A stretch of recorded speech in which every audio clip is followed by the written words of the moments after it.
So welcome to our quarterly edition of the Retail Hot Topics. It's been an interesting few months as various aspects have started to pan out globally that affect the sector. And today we're going to be looking to unpick some of those. In addition, we've got Jason joining at the end of the session just to also touch on cyber, given the headlines that we've seen over the last couple of weeks. But with that, I'm delighted as ever to introduce Sophie to take us through the High Street Sales Tracker. Thanks, Laura, and good morning and welcome, everyone. So as usual, I'm just going to spend a few minutes talking about the latest results and trends that we are seeing through the High Street Sales Tracker. Just as a brief reminder, the High Street Sales Tracker tracks like-for-like sales for discretionary spend across fashion, homeware and lifestyle, and across the different channels of stores and online, and we also give a total tracker. It's a discretionary spend tracker, and therefore it excludes consumer essential spend. So what you can see from the graph here is that in-store and online channels followed similar trends, but stores, the blue line, has struggled the most. Like-for-like sales of in-store sales was not only negative in some months over the past year, but it's consistently below inflation. The tracker's an absolute number, comparing the same month in terms of value to the previous year's month, so means that volumes being below inflation have fallen every month. This is, of course, of particular concern when some of those prior year months were also off a negative base. So whilst online has been stronger at various points, this has also largely been driven by discounts, which again eats into profit margins. And you can see that from the spike which took place just before Christmas with those heavy discounts. Next slide, please. When we look at it by category, again, all have followed a similar pattern that discretionary spend has been challenged to fight for the consumer purse. People just don't appear to be buying much stuff. There's significant competition, and not only from experiences, but as I'm going to just briefly touch on today, the circular economy, which is increasing the number of operators that are taking an increasing market share in this space. Next slide, please. I just wanted to bring up the fashion tracker because it's really clear how every month, apart from November, online has outperformed the store sales. Retailers desperately need to find ways of getting shoppers back in store in order to make their store portfolio give them the returns required. Otherwise, we may well be seeing some further store closures or these stores very much changing their use. The fashion measure not only remained below inflation, but for many of the months was also negative, showing that significant drop in volumes. Next slide, please. The results in, so this shows the weekly tracker, and the results for April actually started quite positive, and there's reports out today that saying DIY and gardening was positive given the warm weather. What is clear actually is that what's giving a positive result at the moment is events and special events, because you can see how it started positive, but as soon as Easter was over and people returned to schools, it fell away. There's clearly much uncertainty, not only on tariffs, but how the impact of the budget last autumn, which is now in full force, will impact pay and employment. Hopefully the interest rate cut last week will give some relief, but many feel that it didn't go far enough, and some were hoping for 0.5% cut. We've also heard how it is drawing back from tariffs, but there's still much of the detail to see on that. Business confidence is rock bottom, and there was a report out yesterday saying that 1 in 4 employers only are seen to increase headcount. So that's certainly giving people uncertainty in terms of the job market. So overall, a tough set of results for the high street. Next slide, please. We're all aware that the consumer purse, after what's left from essential spend, has many competing factors. But one of the areas I really just wanted to touch on today was the circular economy. Gone are the days when secondhand was only found in charity shops. Secondhand fashion is now in style. With Vestiaire Collection, a luxury resale site, the likes of eBay partnering with Love Island to get out the contestants, and at Fashion Week, we saw Vintage showcasing, together with Oxfam, second-hand outfits. Last November, it was reported that the second-hand market was growing by 17% annually. And this is not only fueled by being good for the environment, but also the tightening consumer purse. There certainly is a rise in third marketplaces for second-hand goods. And it's reported that this growth rate of 17% annually is going to continue at least through to 2030. Clothing is clearly leading the way, but 1 in 4 consumers are buying second-hand in electricals. So, 1 in 4 consumers have bought second-hand in the last 12 months. In the UK, this is at 36%, and the US is seeing the highest proportion of this at 39%. 1 in 5 have bought second-hand in electricals and 1 in 4 second-hand in books. So it is broadening out across all categories. And it's fair to say that millennials and Gen Z are the most likely to have bought second-hand. So it's very much here to stay. The key, I guess why I'm raising this, is that all businesses have to embrace this trend, even though it's such a fierce competition to their own business model. Technology is boosting the ability of these platforms to really perform well through analysis of browsing and purchasing patterns. And there was also seeing Gen Z really making an interest in this area in other categories, such as even the watch market.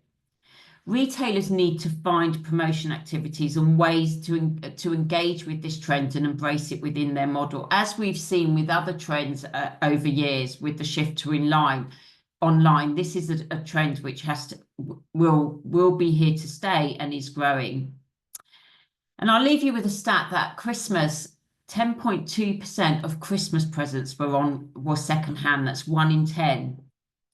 So I've sort of given quite a lot of negative comments this morning in connection with the like-for-likes and the high street sales tracker. But in reality, there are many retailers which are still performing very well and thriving successfully. It's about finding that magic formula. And hopefully the reprieve that we've heard from Trump of the 90 days will make people go out and spend and lift that confidence. I'm going to now pass over to Tom. David, did you want to just touch on joining the high street sales tracker before I dive into sentiment? Oh, yes, sorry. Slide out. Yes. Why join the high street sales tracker? You know, we both as a subscriber to get the news, but also as a contributor. There's no cost to it. It tracks the sales for the sector on a like-for-like basis. As a contributor, you get the results on the Tuesday, and you get far more in-depth results than as a subscriber. So if you're in fashion, lifestyle, or homeware, we do really welcome you to join. Thank you. Thanks, Sophie. So diving into consumer sentiment, and Sophie's painted the picture on what is happening on the high street. And as we all know, there is a competing aspect here when it comes to retailers going after the consumer purse, battling it out with other discretionary categories, and most notably travel and experience, which we've seen has done relatively well in the last 18 months. If you go on to the next slide, please. Just as a bit of context, we regularly track consumer sentiment through our surveys, but I think it's important to try not to focus on some of the headlines, which are, I guess, doom mongering. When you look at real average weekly earnings, we've actually got back to a level that we were at kind of just in the COVID period, when average weekly earnings were up at £526. And that is what is in the consumer's wallet. Now, yes, there are competing pressures on that spend, and people may be saving, people may be looking at experience is a priority. But I guess when you look at that picture over the last 5 years, the consumer isn't actually in a bad situation right now. Understandably, there are concerns around where interest rates may go and hoping for more aggressive cuts. Equally, there may be headwinds in the job market, which people are naturally going to be nervous about. If you go on to the next slide, when we track the consumer's financial health, we look at it in a couple of ways. One, their current perspective on their financial health, and two, their forecast or expected change in their financial health. And season on season, so winter 24 into spring, those results have stayed very flat. It remains quite consistent. So 55% of consumers think that their financial health is stable and set to improve, with only 37% indicating it's either going to stay the same or decrease somewhat. Now, obviously, that is still a significant amount, indicating that they're expecting their financial health to change. But what I'm trying to re-emphasize here is that that picture hasn't changed on a seasonal basis as we've entered into 2025. Next slide, please. And what that means that I think from a consumer, if you couple the average weekly expenditure numbers with that financial perspective, we've actually seen year on year, so spring 24 on spring 25 on spring 24 improvement in consumers' net spend intention in the next 6 months. So we're up in positive territory. We have been for the last 2 waves of our insights, and particularly year on year, that's a notable increase. Next slide, please. What this does mask, and apologies, this is a slightly smaller screen, but I'll run through this, is that from an age and income perspective, it misses what's really going on. We can see that the younger consumers, 18 to 35, are incredibly positive and actually are holding up that positive net spend intention. And actually very consistently over the last 5 waves, we've seen that the 45 to 54 category, most likely with probably the heavier burden on mortgage costs, are seeing a negative sentiment, which has been very consistent around the 10% mark.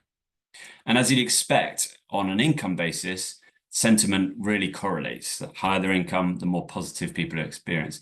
But what I would say is that the national minimum wage increase has seen, I think, a notable shift in the lower income buckets, actually indicating more positivity. So going back to spring 24, we were at negative 11 and 8, and we've increased that in those lower deciles, or lower quintiles, sorry. Next slide, please. And when we look at this on our discretionary categories in retail, again, we've seen notable improvement across most of these. Apparel is unfortunately the only one that is seeing a slight drop off. Equally, we know that the April boost probably wasn't in apparel, although the warm weather, I'm sure, will be serving some retailers fairly well. Healthcare and supplements and beauty and personal care are probably still 2 of the standout categories where people are prioritizing both the kind of inner and outer beauty, and we've seen those categories thrive for a number of months now. And encouragingly, although still negative, we are seeing a kind of move back to a bit more of a comfortable sentiment around electricals and big ticket items from the consumer. Next slide, please. And with that, I will hand over to Neil to hopefully tackle some of the really interesting stuff that's going on in our supply chain and transfer pricing. Thank you very much, Tom. So, Anton, Matt, could you join me on screen? So I'm delighted to welcome Matthew Clark, who leads our Customs and International Trade practice, and Anton, who's our lead transfer pricing partner. And we've set ourselves the dizzying task of trying to navigate the world of transfer pricing and tariffs in about 15 minutes. So we'll see what we can do. So starting off with you, Matthew, I think it's probably a good place to start if we go back to Tariff 101. So what is a tariff, and what do our audience need to understand with regard to key building blocks when they're defining their strategy? Sure, thanks, Neil. So a tariff is more commonly referred to in the UK and Europe as a customs duty, which is a tax charge on goods as they cross a physical border into a country. So most countries will apply a tariff on import. There's very few that apply them on export. Most tariffs are applied on an ad valorem, so a percentage perspective based on the value of the goods being imported. There are a few commodities that are based on maybe a specific value per weight, so pounds per kilogram or pounds per litre, but they tend to be kind of fuel and things like that, rather than kind of retail things that we're used to, which are normally based on value. There's 3 different customs tenets that come together that determine how much customs duty or tariff is paid on import into a country. So the first one is, what value do you use? And this is where Anton and I will get on to talking about that next, because that's where we think you can do the most at the moment in terms of preparing yourself for trade wars. And into the UK, for example, that's the cost and the insurance and freight to get the goods to the UK border. Notably for the US, it's the cost of buying from the person that you're exporting the goods to the US from, and you don't have to include the insurance and freight. They do it on a free on board basis. And then the other 2 things that are also equally important. One is the classification. Now, every goods in the world has a numerical classification code applied to it. So in the UK and into the US, we use a 10-digit numerical code.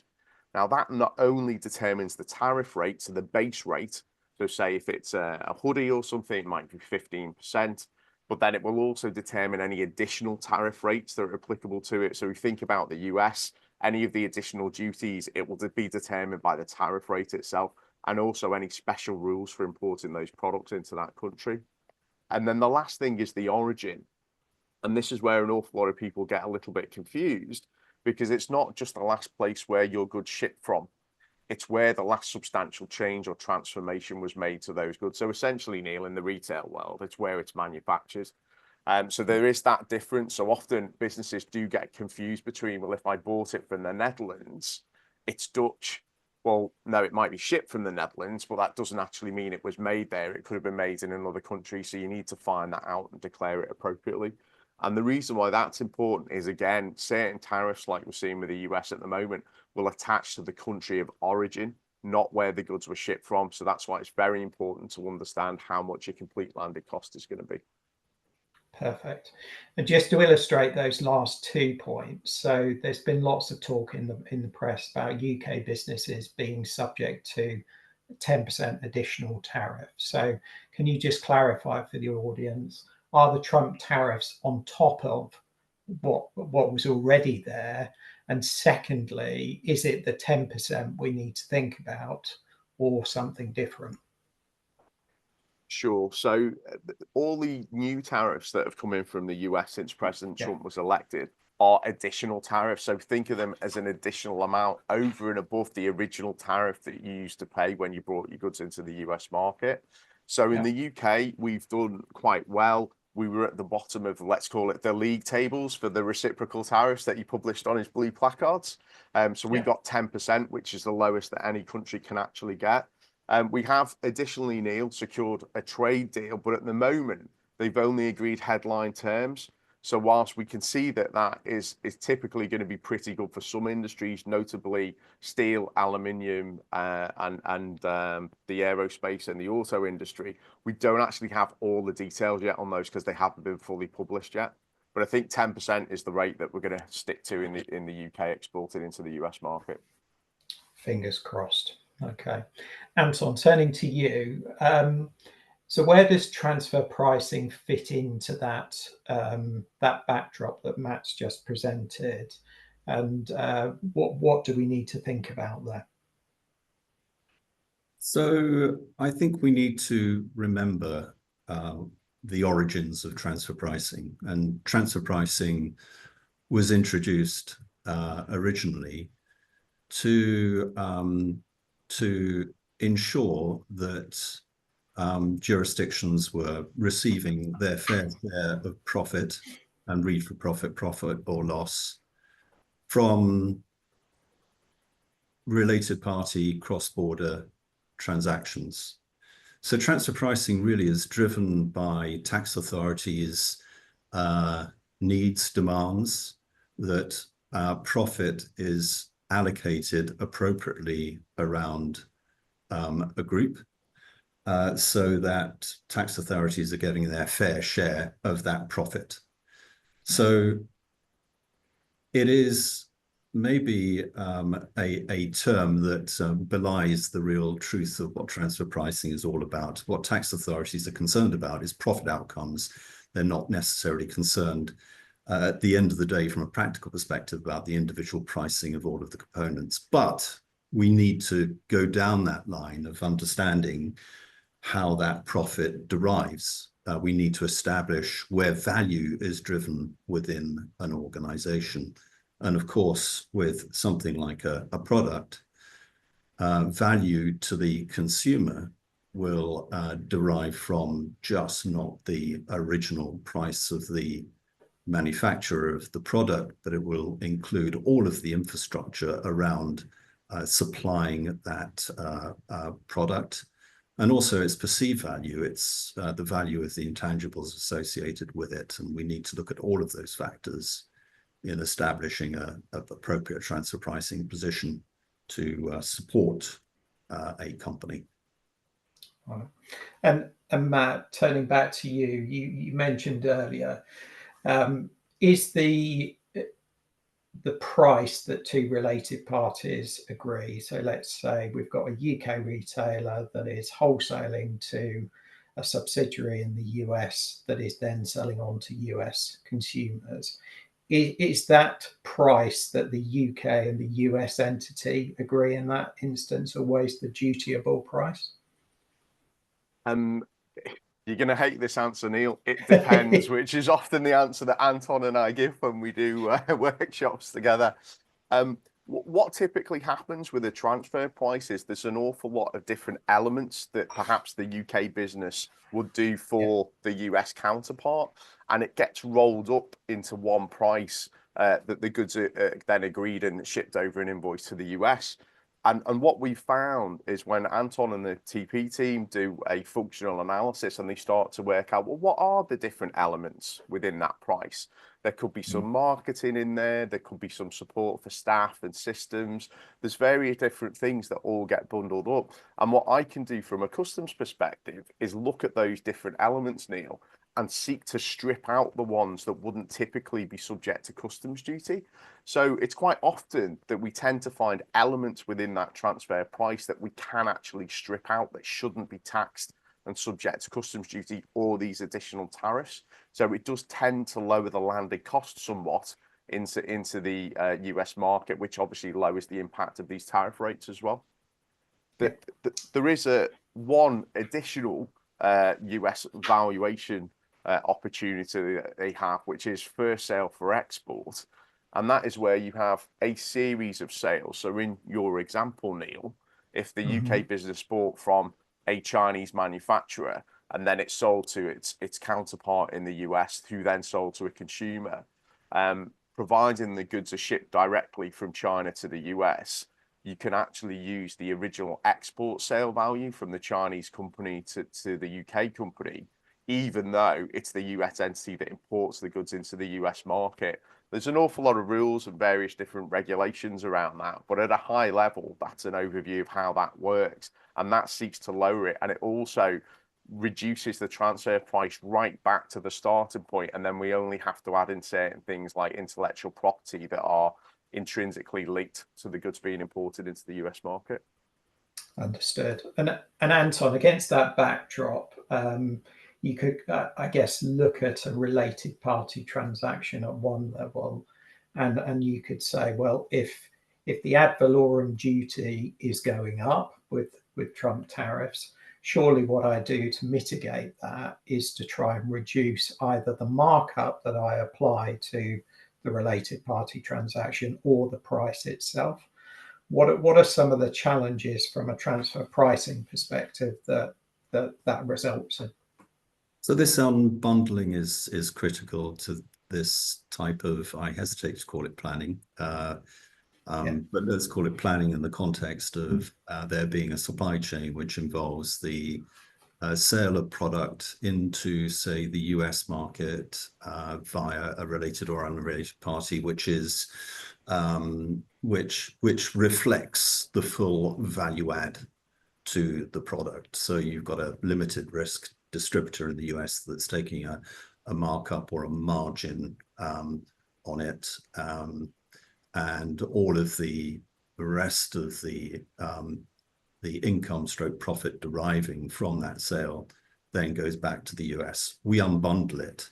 We unbundle the services, that back office services, distribution services, shipping, that kind of thing from the price.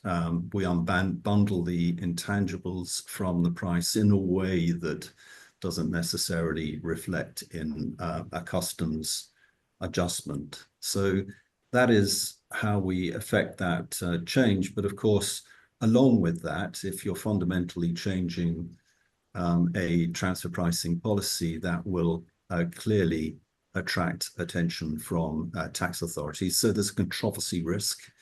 And we're moving into an environment where we're about to see the introduction of something called an ICTS, an International Controlled Transactions Schedule by HMRC, a bit like the Australian National Dealing Schedule and other similar things that other tax authorities have, which will mean that entities need to provide detailed information about transactions on a return that needs to be submitted annually. So there's going to be a lot more transparency, higher controversy, but in the first instance, there are tax issues that derive from unbundling and re-looking at the transfer pricing.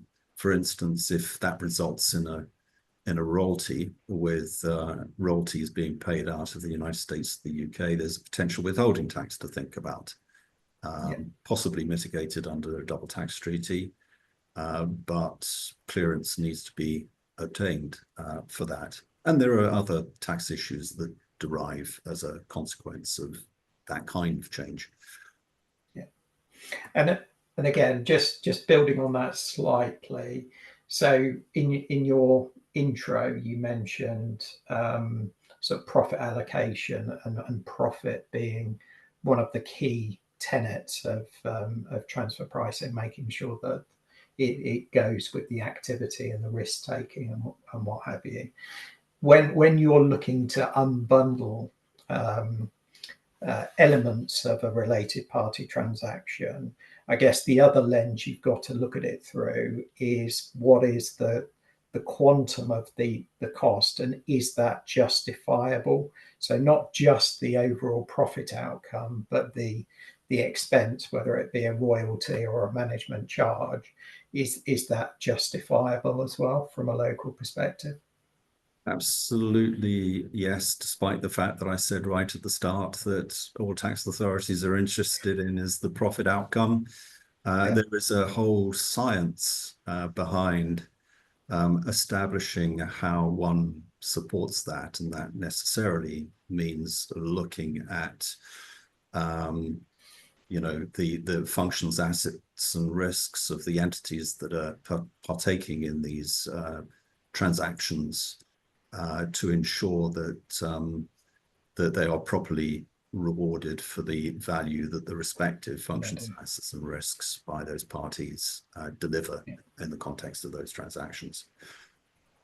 Perfect. So I was going to say, just a final point, and there is international consensus about the mechanics of transfer pricing, but of course, the tax authorities might take subtly different views with regard to how those are applied. Principles apply. Yeah, perfect.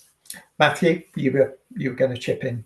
Yeah, I was just going to say that Anton and I have found a couple of pitfall traps, let's call them, that we've seen businesses get into in terms of the US tariff situation.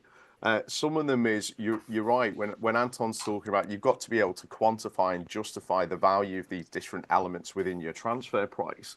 But what US customs will look for is if the mechanism for calculating that value is typically just a percentage on the sale of those goods into the US market, then they will present an argument, well, that is intrinsically linked to the goods going into the US market. Yeah. We quite like our customs duty on that, please.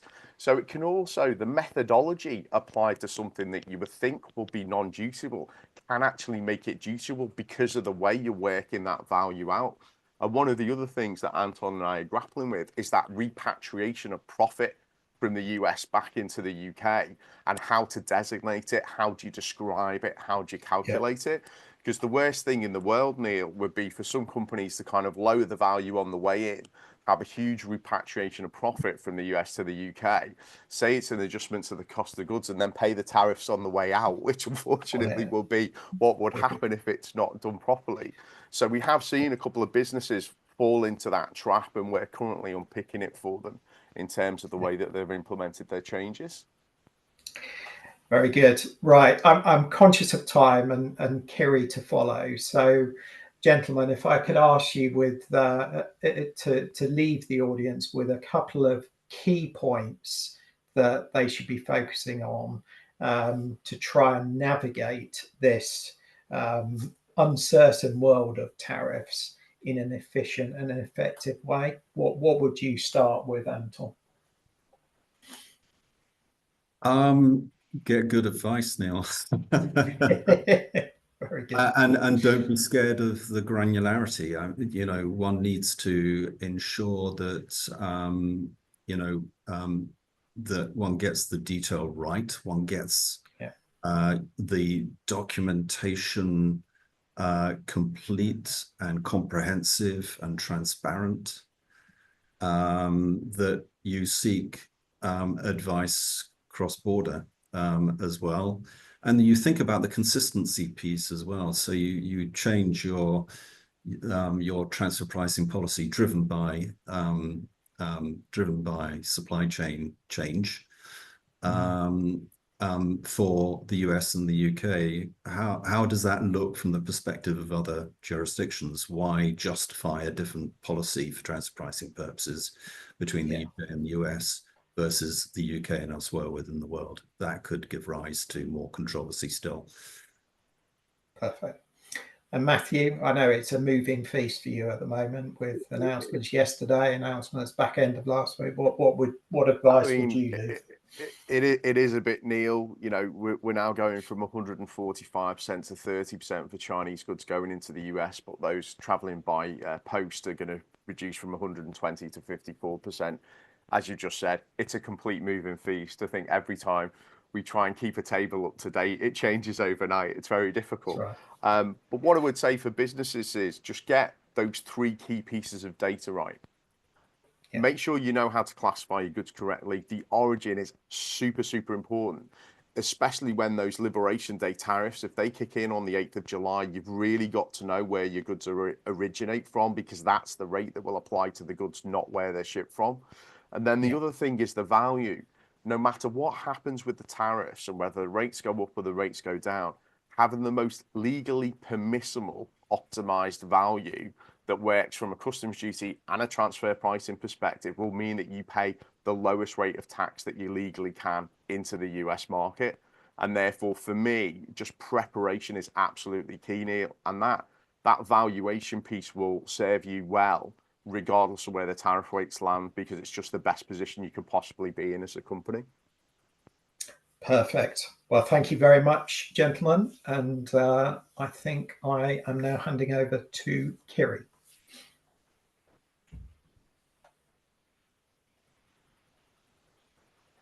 Cool, thank you. That was super interesting. I'm sure there'll be time for questions at the end. Yeah, lots to get your head around. I don't know how you guys are sleeping at the moment, really, with all the changes. Moving on to my section of the presentation. So I'm Kiri Holland, a partner in our business restructuring team. I'm going to provide an update today on what we're seeing in the sector from our perspective, so broadly focusing on insolvency statistics and what we're seeing in the restructuring world. So you've already heard about some of the challenges this morning through trading results on our high street sales tracker, consumer sentiment and tariffs. We're also going to touch shortly on cyber attacks. Additionally, as we'll all know too well, employment costs have now increased markedly. There also remains a need in the sector to invest in ESG, technology, and the store portfolio itself. So having a look at how this translates into insolvencies, and starting with the big picture here, this chart shows the number of corporate insolvencies for each of the last 10 years. Q1 2025, although not on the chart, has also seen a slight uptick of around 5%.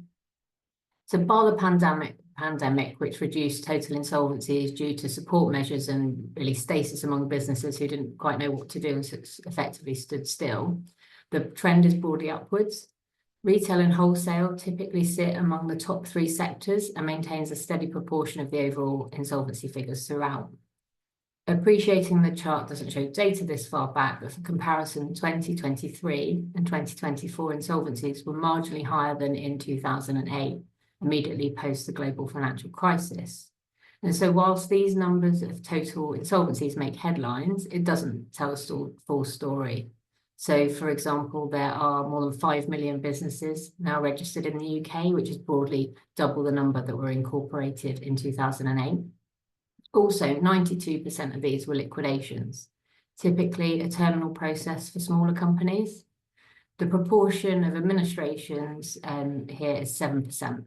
So that's a process typically used for larger companies that can result in the rescue of the corporate, or more often in some or all of the business. The actual number of administrations in each of 2023 and 2024 remains static at around 1,600 in number across all sectors, and broadly in each of those years, around 200 of those were in the retail sector. For those of you following the maths, CVAs make up the remaining 1% of the overall statistics. Moving on to the next slide. And just to provide a little bit of further context, and I won't go into these in detail, and sometimes they're not the most helpful categories, but these are the ones that the statistics are divided up into.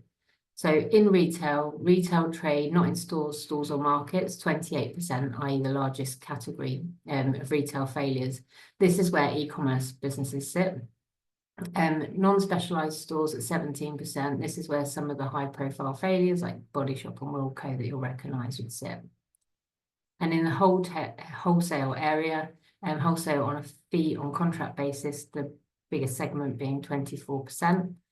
This is the part of the market that encompasses things like agents and brokers, and the rest are probably self-explanatory. Moving on to the next slide. The insolvency statistics don't show the full picture, and actually found this information really interesting. So there's 2 other useful measures of change in retail that we can track: job losses and store closures, which is taken from ONS data.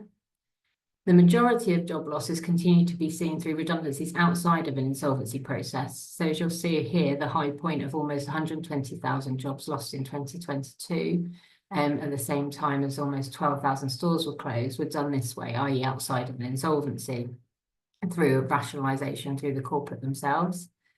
Last year, the number of stores closing through an administration appointment surpassed those closed through rationalisations for the first time since 2019. But portfolios can only be rationalised to a certain point consensually. So, for example, there can be landlords that refuse to make concessions, key suppliers that won't amend terms, unions standing firm.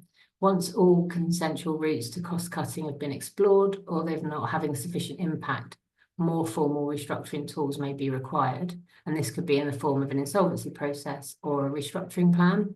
It'd be interesting to follow this. Are these statistics effectively showing us that rationalisation has been taken pretty far by existing corporates, and they're going to need to wheel out those tools? We'll be tracking it, and that remains to be seen. It's important to point out that administrations themselves don't automatically result in store closures.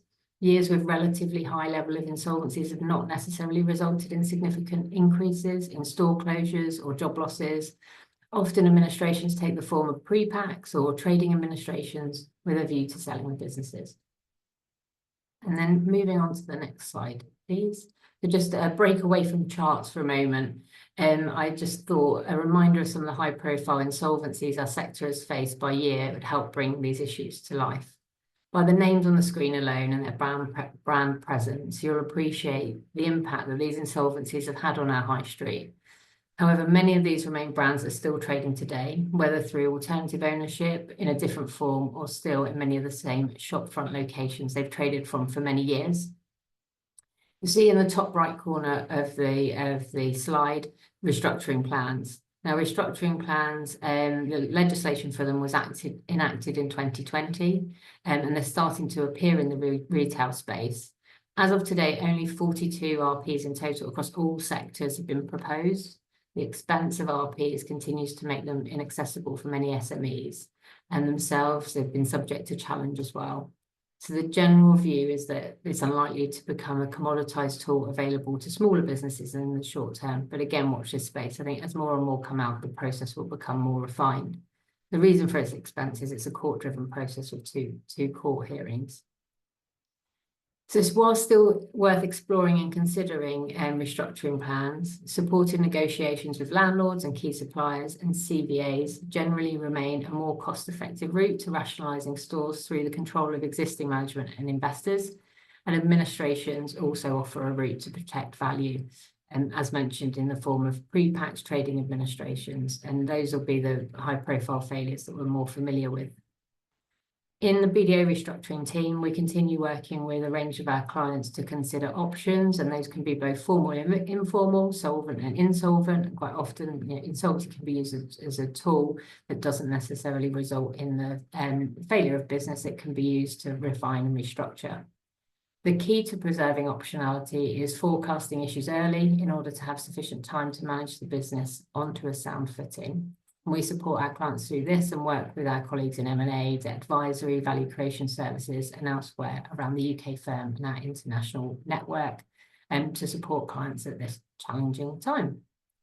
I'm now going to pass over to Jason, who's a partner in our BDO digital team.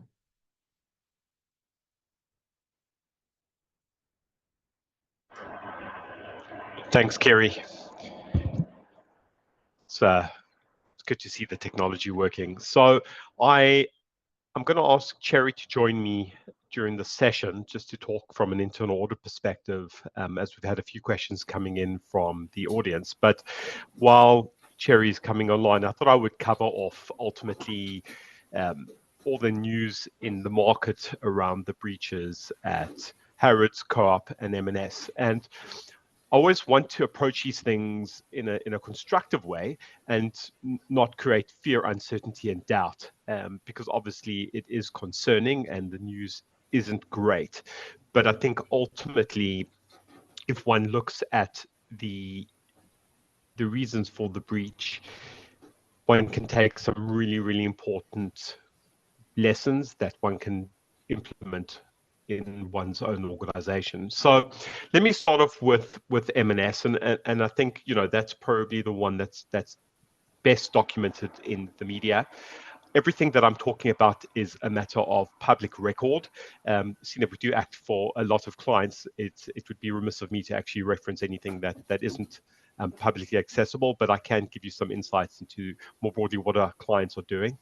So ultimately, M&S were attacked using ransomware called DragonForce, which was developed by a group called Scattered Spider. What's really, really interesting about this group is that they are masters of social engineering exercises. And ultimately, they focus on targeting help desks, doing SIM swaps in terms of bypassing multi-factor authentication.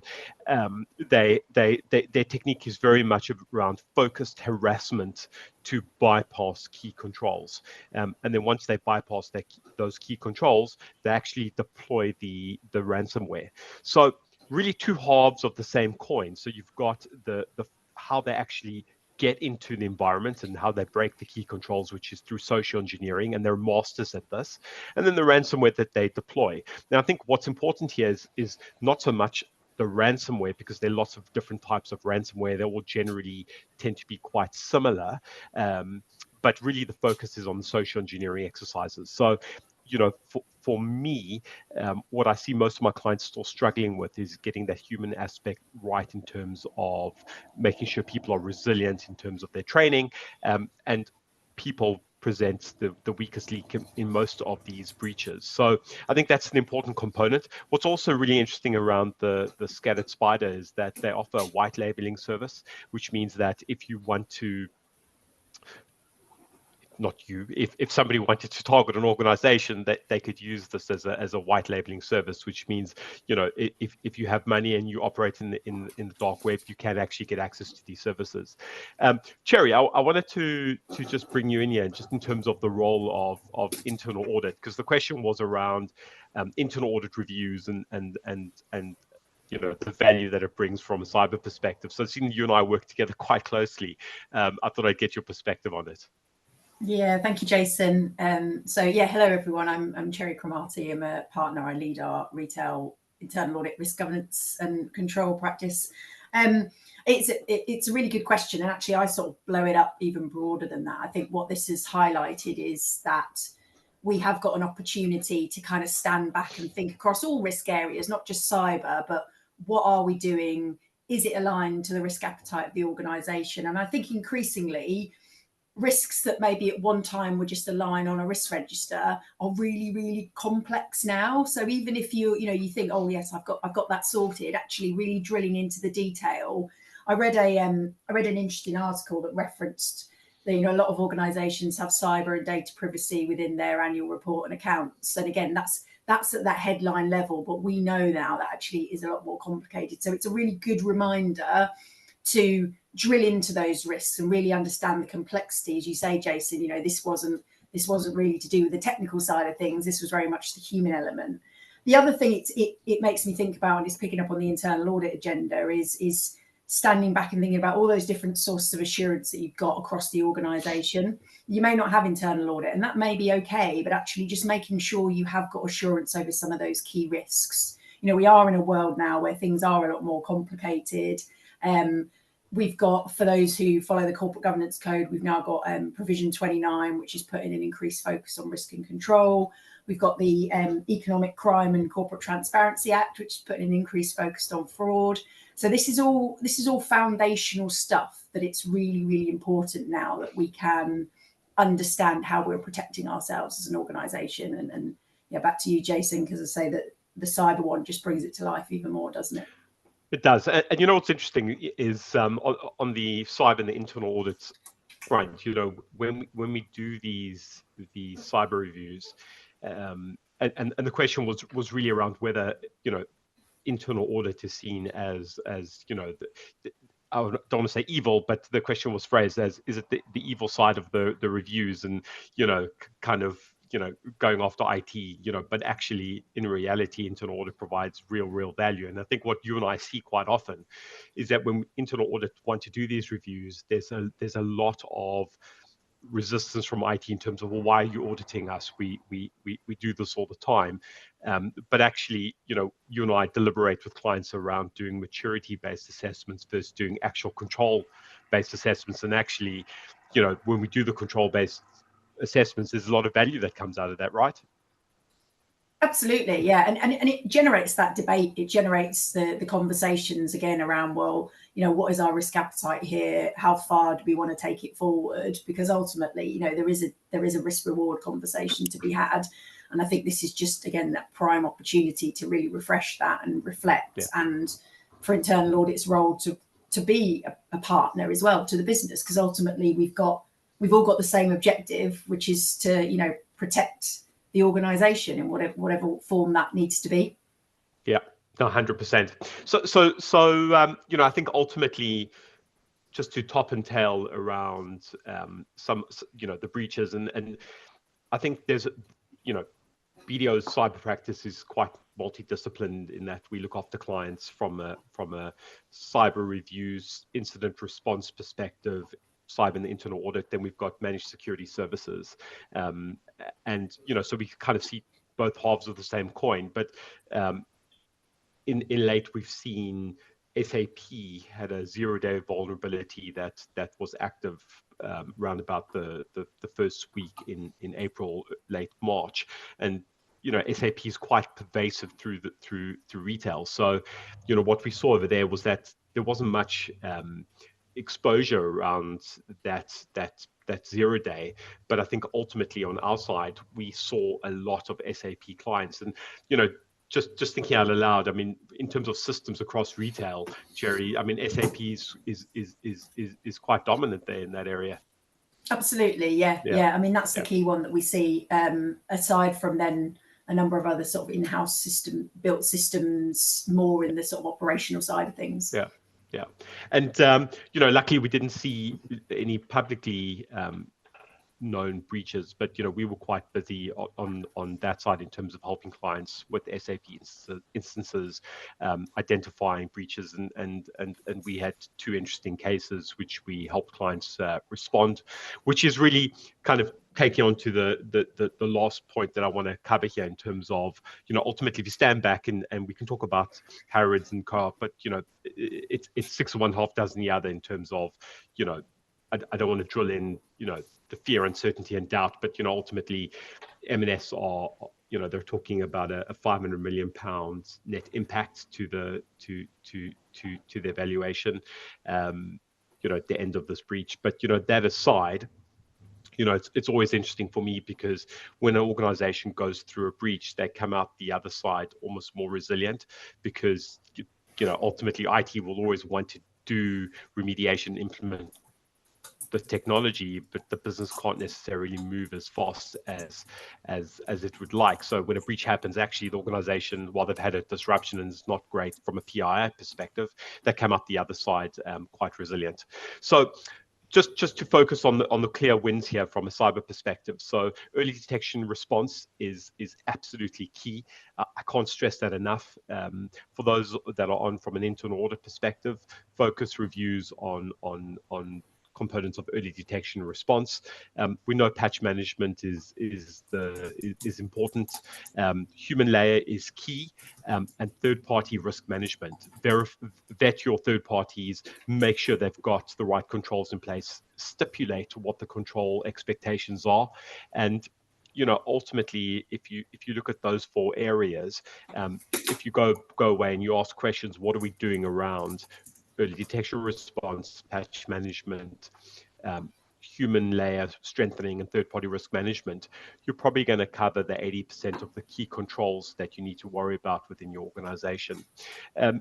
Just as a takeaway, the BDO did release an update around the cyber breaches, and if anyone would like that, we can send it to you over email. It does cover components from an IT perspective. What can IT do to provide assurance to the board, and what questions can the board ask of IT to get comfort over the key controls as it relates to the breach.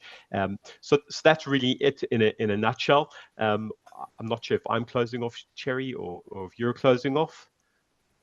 I think we'll hand it back to Laura. You are. Let's hand it back to Laura in the studio. Great. Thanks, guys. And if anyone has any questions, do post them on the Q&A function. We have a short period of time left for some Q&A with the panelists, so I'm going to quickly navigate through that. One of the things we see in this sector is that things we don't see coming always come and affect the sector quite dramatically, and we've pinpointed on cyber and tariffs today. But Sophie, just you see some of our largest clients here from an audit perspective. What do you think are the top couple of risks that are on the board agenda, just as a general business as usual right now? Well, I mean, I think we've covered them. Given the recent cyber attacks, I think this is very much one of the top risks that businesses are indeed looking at. There's just so much uncertainty at the moment, which is impacting them and impacting their operating margins. So just coming back to an operational level, it's really being able to manage that operational cash flow of theirs. The impact of the autumn budget, which now has taken full impact, that obviously is quite a big hit. So for them, it's being able to manage that, and then depending on what sector they are, really following the consumer trends. We've covered so many areas today, from cyber controls tariffs, tax, but you know, coming back to my presentation and the performance of retailers, it's being able to understand those trends and embrace them within their business model, because even though they might be direct competition to their model, they need to find ways of making sure that it works for them and they continue to remain relevant to their market and their customer. Thanks, Sophie. And Joe, just from a transaction point of view, have you seen any shift in the work that you're being asked to do by investors, corporates looking to acquire, or those looking at a carve out, where you can see those areas that are just becoming further up the agenda as people think about risks as they potentially go through a transaction, or potentially look at listing and some of the challenges of that also? Yeah, I think to your first point on the diligence, I think the areas that we're focusing on are still the same areas, but they're just under a lot more scrutiny. So if you're looking at an EBITDA run rate and the sustainability of those profits, we're being asked to do a lot more work around price volume analysis, looking at how companies are calculating the impact of NI, national minimum wage, etc., just to really get a much stronger view than we ever used to be asked in terms of the sustainability of those profits. And then I'm also involved in IPOs, and I've met with investment banks recently, and the cyber agenda is much higher on their list, obviously, for obvious reasons. And so I can see a lot more of the listing process now being asked to kind of undertake some proper cyber diligence, which, you know, again, previously it would have been looked at, but not in such a great deal of detail. Yeah. And just with the final couple of minutes we've got left, the tariffs that we've touched on clearly have put some of the biggest uncertainty for those looking at products that are sold outside of the UK.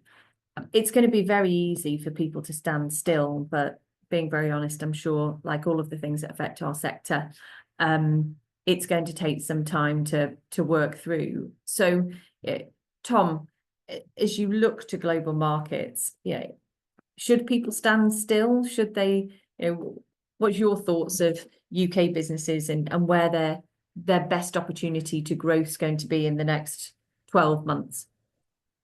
So no one can stand still. We know that, and I doubt anyone on this call running a retail business does. I think increasing your knowledge on both the supply and the demand. So on the supply side, what options have you got around where you're manufacturing? And I know that a number of retailers have considered this. We've seen moves, across the board in terms of apparel. Those that are supplying or manufacturing in Turkey probably are benefiting, but those factories there are, quite at capacity. So there's an aspect of just reviewing, not acting, but reviewing where you could go. And from a demand perspective, there are economies and areas within Europe that are promising. And depending on what your proposition is, either going direct, from a retail perspective, or direct to consumer over the internet, and apps still can prove fruitful in some of those jurisdictions. So I think it's a case of reviewing where those demand and supply factors could move.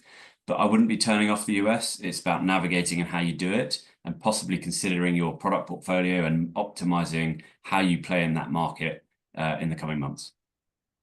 Neil, Matthew, any sort of extras to add on just thinking about setting up those global operations? Yeah, I mean, just building on what Thomas said, the conversations I've been having over the last 6 weeks or so have been very much focused on what can I do to try and de-risk my supply chain. So if everything is coming from China, can I look at alternatives to try and get a better, more optimized position for tariffs into international markets? The other change I've seen is there has been much greater focus on expansion into European markets, which is understandable given the uncertainty Trump tariffs have caused. And I certainly expect that to continue over the coming months. So a combination of both of those. I think, Laura, what I'm seeing is that the businesses are just trying to make themselves as resilient as they possibly can be to all these changes in the trade environment. So they're optimizing their tax positions as much as possible, and just waiting to see a little bit longer for the dust to settle.